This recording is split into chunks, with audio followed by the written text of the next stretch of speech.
তারাই ডাক্তার কি করে না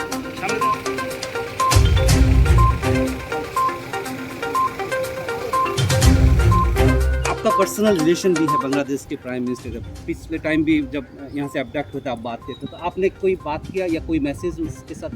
देखिए, इसमें आपने पहले ही बताया था एक अंतर्राष्ट्रीय प्रोटोकॉल होती है और मैंने आपको पहले ही बताया, बांग्लादेश के साथ भारत का संपर्क ये आज के नहीं है।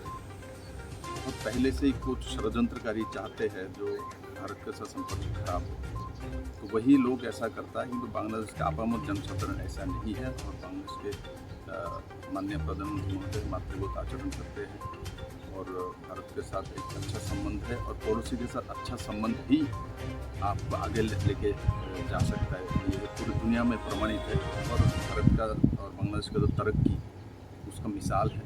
उस मिसाल को चोट पहुंचाने के लिए षड्यंत्रमूलक तरीके से ये किया जा रहा है, इसलिए हम इसके तोड़जोड़ विरोध करते हैं और बांग्लादेश प्रशासन को हम भरोसा रखते हैं और कड़ाई से ये सब तथ्यों को कार्रवाई करें।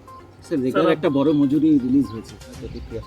দেখুন, বাংলাদেশে যে ঘটনাগুলি দুর্গাপূজা থেকে শুরু করে এই পর্যন্ত ঘটছে সেটা অত্যন্ত দুঃখদায়ক, লজ্জাজনক এবং লজ্জাস্কর।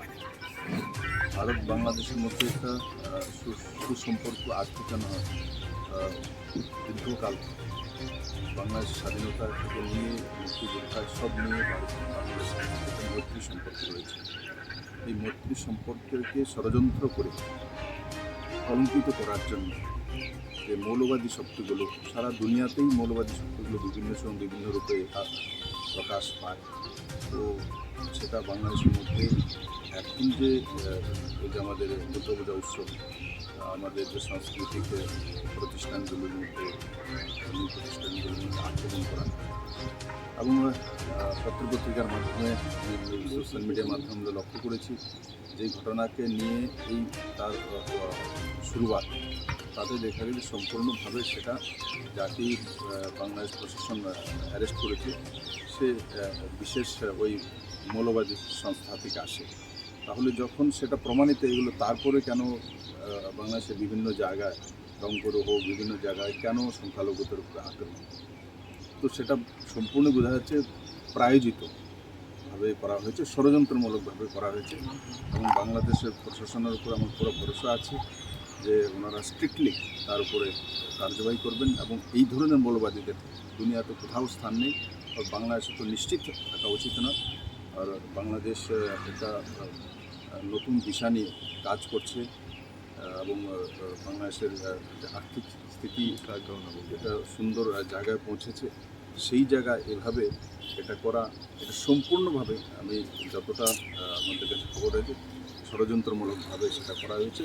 এবং আমি আবারও বলবো যে বাংলাদেশ প্রশাসনকে শক্তির সঙ্গে তার মোকাবেলা করা এবং সংখ্যালঘুদের পরিবার পরিজন এবং বিভিন্ন ধর্মীয় প্রতিষ্ঠানে রক্ষণাবেক্ষণের জন্য সঠিক ব্যবস্থা গ্রহণের দিকে কড়া পদক্ষেপ নেওয়া উচিত। সেটাই একটা বিশ্বের কাছে বার্তা যাবে যে বাংলাদেশ যেই দিশা নিয়ে চলছে সেটাকে কোনোভাবেই মৌলবাদীরা আটকাতে পারবে না এবং সংখ্যালঘুদের যে বিষয় সম্পত্তি এবং তাদের মান মর্যাদা, নারীদের মর্যাদা সেটা রক্ষার্থে নিশ্চিত বাংলাদেশ সরকার করা উচিত।